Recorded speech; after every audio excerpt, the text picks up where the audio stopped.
Katılan isimlerimiz var, misafirlerimiz var. Küçük bir teknik sıkıntı yaşıyoruz, onu atlatmaya çalışıyoruz. Öncelikle hepiniz hoş geldiniz. Atlatır atlatmaz başlayacağız.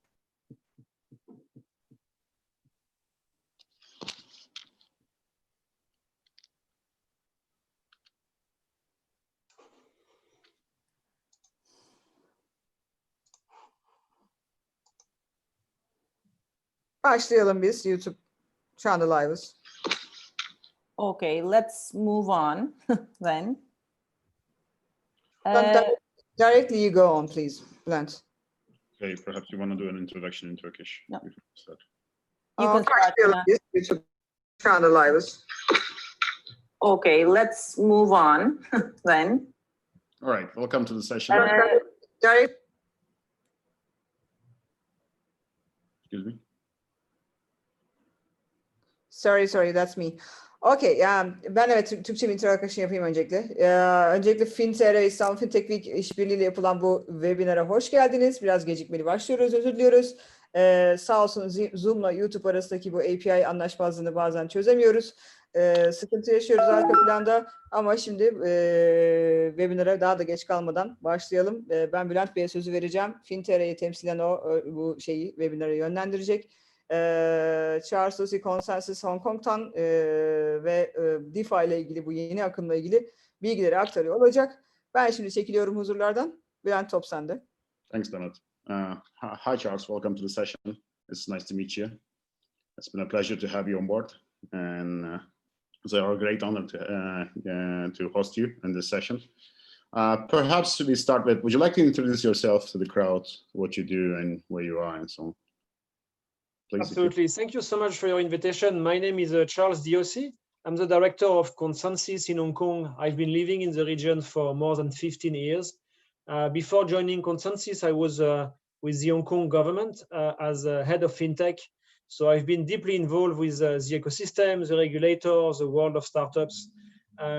Within my time with the Hong Kong government, I was with the team, the creator of the Hong Kong Fintech Week, which is the largest fintech event in Hong Kong, which we grew from 2,000 attendees to 10,000 attendees.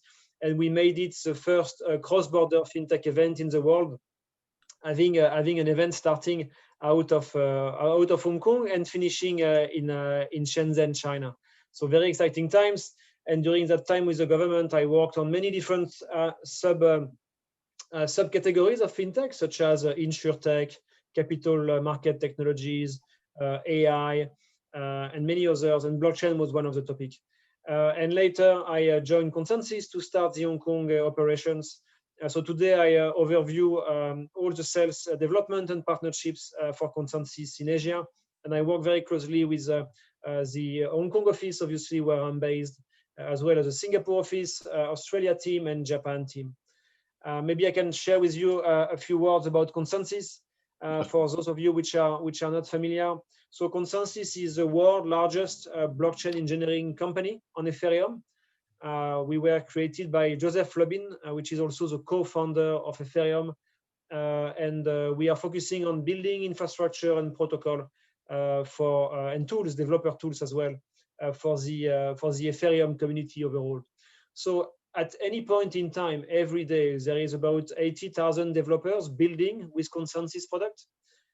We are managing with one of our service called Infura, about 10 billion queries every day on the Ethereum network. And we are also one of the team developing with many others, the Ethereum 2.0. So we have a very technical team. 80% of the company are engineers, but also very focused on the Ethereum technology. So we are enabling mostly B2B customers and developers with digital asset infrastructure and building for them blockchain business networks. It's splendid to hear that you're very much involved with the Ethereum 2.0. For the audience, would you like to summarize what's going to happen with 2.0 in Ethereum? Absolutely. So Ethereum was started in 2014 with a vision to build a world-class distributed computer. The growth has been absolutely gigantic. Today, you have more than 350,000 developers on Ethereum. You've got, I think, 11 million of different addresses now. And there is a lot of new economy, a new type of internet being built on top of Ethereum. So the version 1 of Ethereum has been doing a fantastic job, but is reaching probably its limit right now. And there is a need for upgrading the network overall. So the same way, maybe you remember Microsoft Windows 97, and then there is upgrade to Microsoft Windows 2000. All this software will grow with the growth of usage and the improvement of the technology. So a few months ago, different teams have been created and tasked to essentially design and develop the second generation of Ethereum, which we call Ethereum 2, which is coming with some key features which are very important to make sure that there is an infrastructure which is ready to keep sustaining the growth of the Ethereum overall. So there is different concept of sharding, for example, which is essentially cutting the databases into smaller pieces and spreading them around a larger number of nodes. And we are also moving from proof of work as consensus mechanism. So this proof of work is a similar consensus mechanism as Bitcoin, for example. So there is miners which are today mining blocks for the Ethereum network.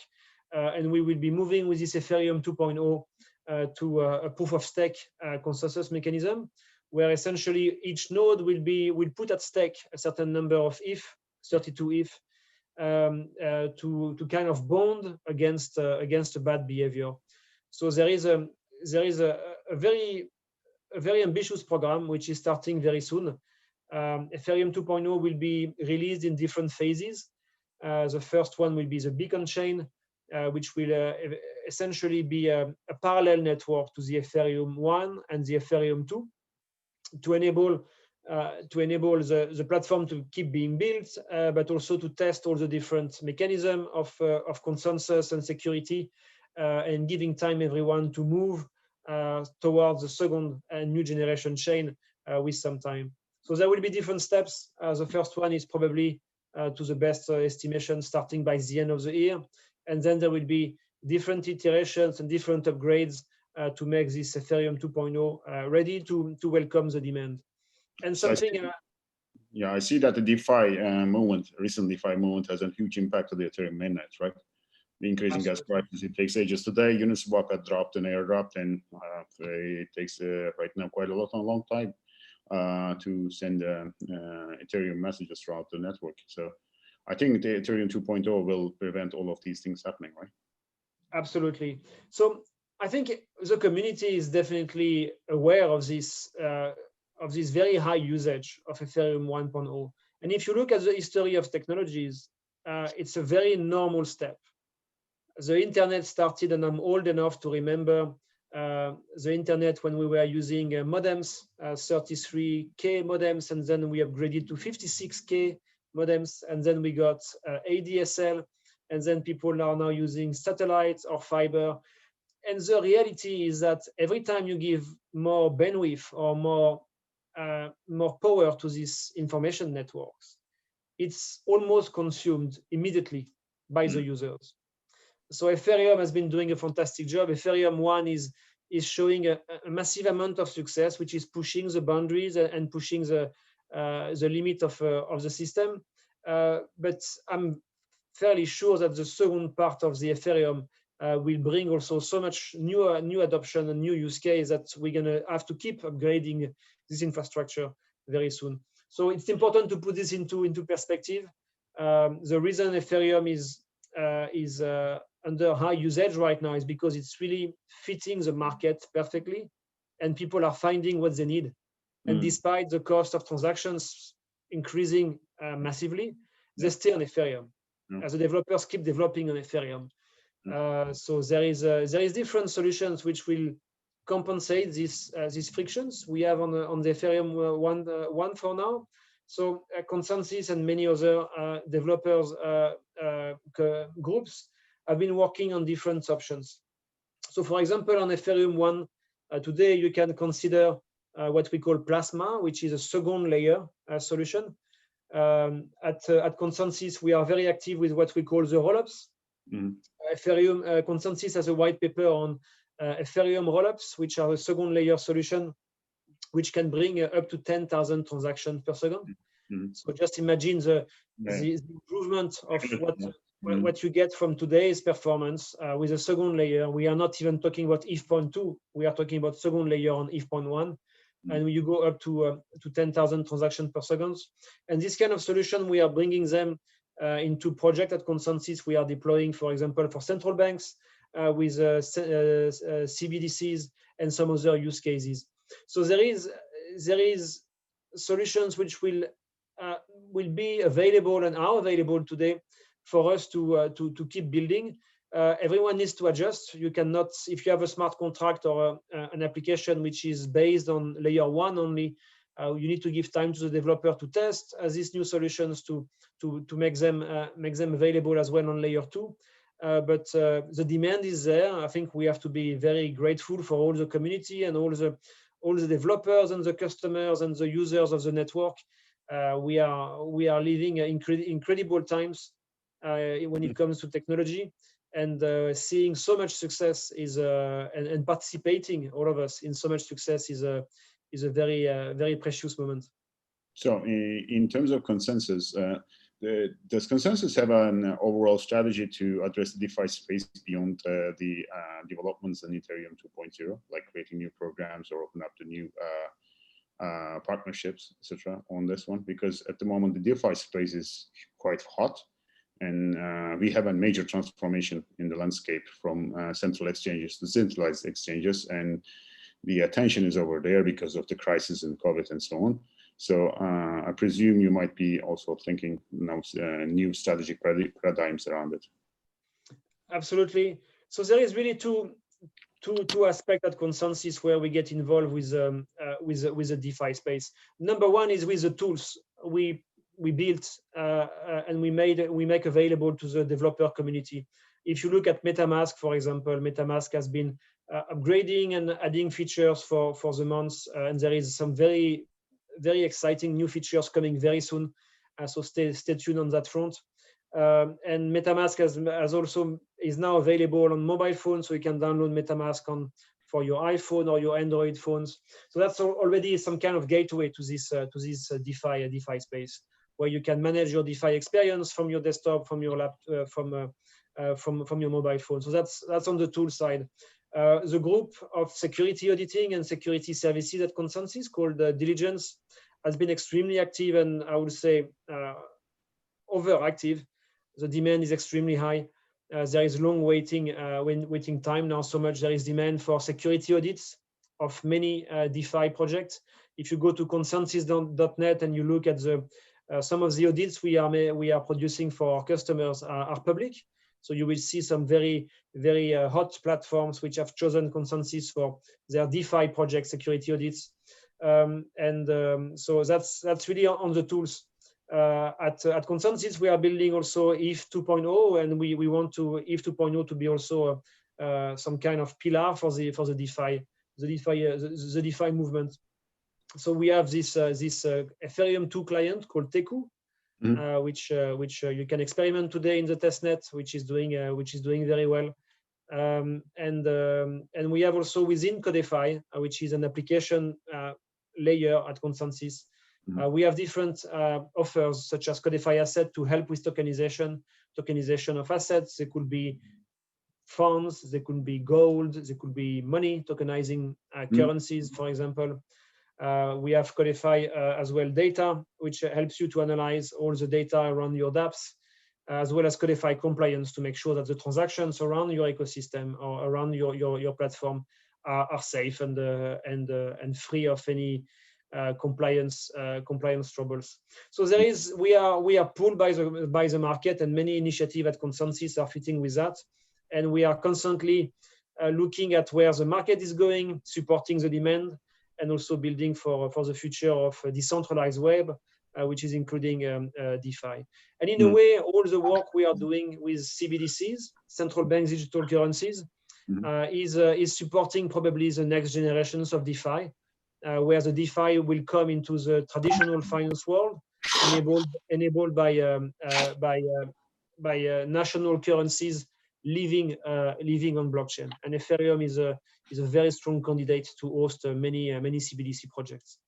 Yeah, that's perfect. As you said, like the centralized exchanges have been eroding and moving towards the decentralized exchanging slowly, and it has so many impact in terms of having non-KYC exchanges, like the traceability of the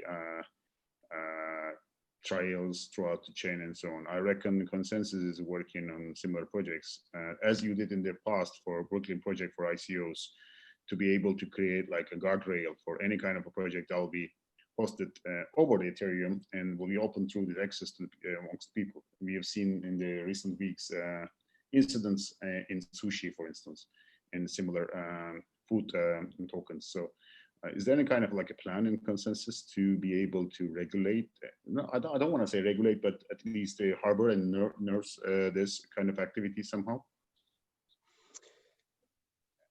As you mentioned, it's not the role of Consensys to regulate anything. We provide tools and infrastructure for a community of builders. I think DeFi is probably the latest wave of experimentation. When you experiment and when you offer such a playground for talents from everywhere in the world, there is behaviors which you might not be aligned with. There is people trying and forking and copying and building on the top of ideas of others. So there is all this kind of organic innovation comes with all kind of aspects. Some of them can be very positive for the ecosystem. Some others might be just consuming a little bit from the ecosystem. So it's not the role of Consensys to kind of clarify or take decision on this, but we are certainly building and growing with groups and with projects on the blockchain ecosystem, which are building with a long-term vision. For example, we have launched a few weeks ago an accelerator for startups building with IPFS and the Filecoin project, which is a distributed data project. So there is at Consensys within many groups a very strong openness to this innovation and a strong openness to some other adjacent projects which can create some synergies. So we are specialists in Ethereum, but we are also always happy to build bridges with other builders and communities to make sure that we are all making progress. Perfect. And one final question about the how you see the DeFi space in terms of threats and opportunities in Consensys way of thinking. What are the challenges and what are the things that has potential or in the future that where we can just invest in further? In this very strong and powerful wave of innovation around DeFi, I think there will be some concepts which will be maturing quicker, and which we should try to bring into the hands of the financial industry to help to be renovated. We should bring it to the attention of the regulators so the regulators can understand this new way of finance and not keep DeFi only for the people with experience and the people with time to study and the appetite of taking the risk of experimenting on DeFi. So I think what we are always aiming at is keep the wild mind and keep the open mindedness to experiment and try things and sometimes break things.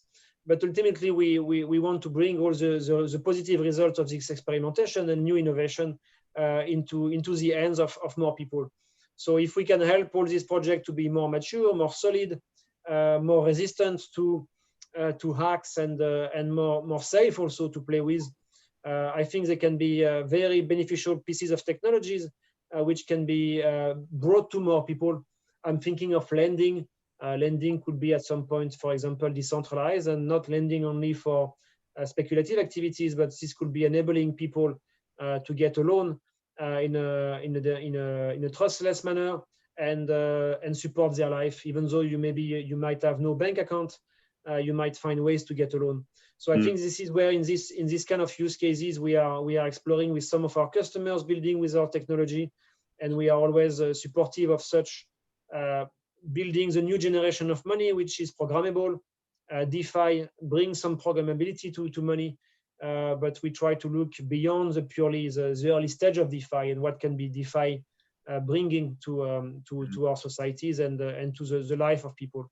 And there is so many things which are getting aligned now. When you look at the central banks building these CBDCs, there is 80% of the central banks today globally are building CBDCs or are experimenting on CBDCs.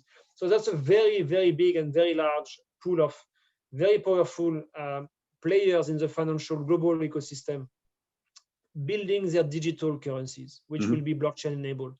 So this means that if we are mature enough and careful enough and follow methodology enough, we're going to be able to build very meaningful and powerful infrastructure for these CBDCs.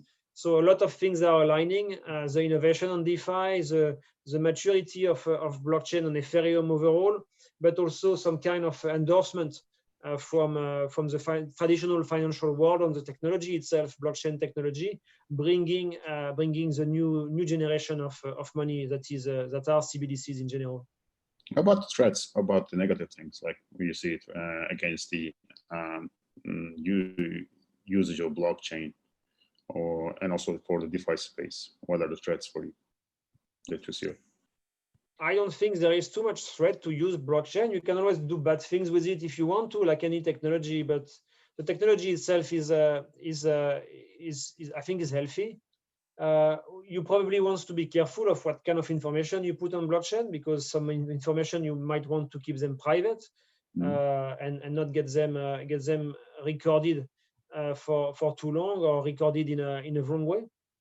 So I think there is a lot of progress in all the topics such as ZK, zero knowledge proof, which are helping with that. So again, the technology is making progress, and we're going to be able to have meaningful and very life-changing transactions without developing too much information on the network. So that's on the privacy side. On the DeFi side, I think it's very experimental. So anyone today playing with DeFi should be extremely careful, making a lot of research. And if you happen to take the decision to invest some of your money on this, make sure you invest what you can afford to lose. It's extremely experimental. You see the pace of movement, so don't let the crazy numbers make you lose your mind, because it can be dangerous for users. This is the early days. Yeah, it's a roller coaster at the moment, right? It's just Wild West in that category at the moment. So I'll take some questions at this stage, and I'm having a look at the chat, and I see that one gentleman has asked, how can the improvements in scalability Ethereum 2 will solve the scalability problem that Ethereum has at the moment? So do you have any kind of like a threshold metrics or like KPIs with the 2.0? What kind of an increase in scalability will occur in numbers? Perhaps it'll be easier. So what you're going to bring is with ETH 2.0, there are going to be many different aspects. And to be honest, I'm not a protocol engineer, so I will give you what I know to the best of my knowledge. But there is a lot of resources on the Consensys website and many other places to deep dive. If you're really into ETH 2.0, I suggest you look at one newsletter which is published by one of the core engineer for ETH 2.0 program at Consensys called Ben. So I think it's called the ETH 2 News, something like this. And is writing about all the testnet and all the progress made on ETH 2.0. But essentially, ETH 2.0 is bringing two things. So first, there is an increase of throughput of the network in general. So this is what we call TPS, transaction per second. So that's one thing. Yes, you're going to have more transactions per second. But what many applications develop on blockchain needs is also access to data. Access to data faster in larger amount of data in a way that is not clogging the network itself. So the way you're going to be able to shard the data and make it accessible in a more dynamic and light manner will change a lot how the smart contract will be executing, and how they're going to be able to generate or store data within the network. So TPS and access of data will bring really some kind of fresh air for all these applications. And the fact that you will have users which will be staking, so the security of the Ethereum 2.0 network will not be depending on miners anymore with physical graphic cards and GPUs and all these things, but will be depending on the ETH staking from the participants. So you can expect thousands and thousands of nodes, and the cost to own your node will not be as expensive, and it will age much better than buying a GPU card, which will be valid for only a few months. So we can say that initial demand to Ethereum will increase because we would like to stake to be a part of the network, I presume, right? Absolutely. So there is this engagement of the community. Your ETH, when they will be stake, they will not you will not need to upgrade your ETH. You will not need to buy more ETH. 32 ETH will be one node, and this is going to bring even more involvement from the community and further decentralization, because the number of nodes actually will go multiplied. Makes sense. I'd like to take any questions if the attendees have some questions to reflect the charts. Otherwise, I'll adjourn the session if you don't have any other remarks. It's just coming sharp to the 30 minutes. Maybe waiting for the other questions, I like to make a little bit of promotion, and I'm sure it's going to resonate with you, Bulent. I'm writing a book.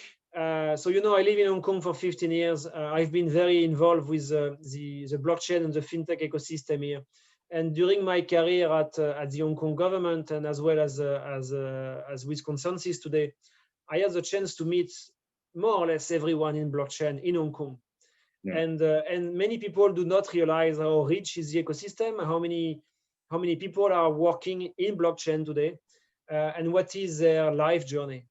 And this is what I think. Sometimes people say you come in blockchain for the technology and you stay for the community. And the book I'm writing is all about the community.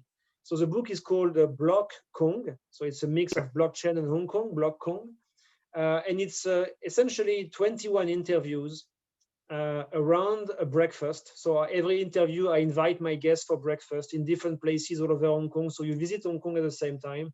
And every time I deep dive and I try to highlight the story of these people which are making the blockchain industry of Hong Kong. So I interview some people which used to be financial regulators, and they quit their job to start working for a blockchain company. Some people which are today billionaires in US dollar. So much their crypto exchange has been successful, and they decide to essentially give their wealth to the humanity and to research in different projects. And many people don't know, but some of the very big names in the industry are actually living and working out of Hong Kong. So BitMEX is a Hong Kong-based company. FTX is a Hong Kong-based company. OKX and Huobi have operations here in Hong Kong. There is multiple projects. So the book will be out in October. The book is a non-profit book, so all the money I will be collecting with the sales of the book and some speaking engagement will be essentially helping some computer science engineers to get training on blockchain so they can upgrade their careers. So if you're good in JavaScript today, or if you're good in Python, that's good, but maybe you are dreaming of another path in your career, and if the sales of the book can help you to get this first training and course on programming on blockchain, that's the goal of the book. So stay tuned for Block Kong. I just put down the link. I checked on your Twitter onto the chat, and people can have a look at it. That's great to hear, and we'll follow that space up. Maybe that's an idea for you, Bulent, for a winter project. Why not? Sharing the story of people in Turkey from the blockchain. Why not? It will be interesting to see. All right. I see that there's not many questions, and I think I covered all the bases in that context, I hope. Any final remarks that you would like to make? I'm super excited by the blockchain week coming up in Turkey, and I look forward to the conversation over there. I look forward to hear about the ecosystem.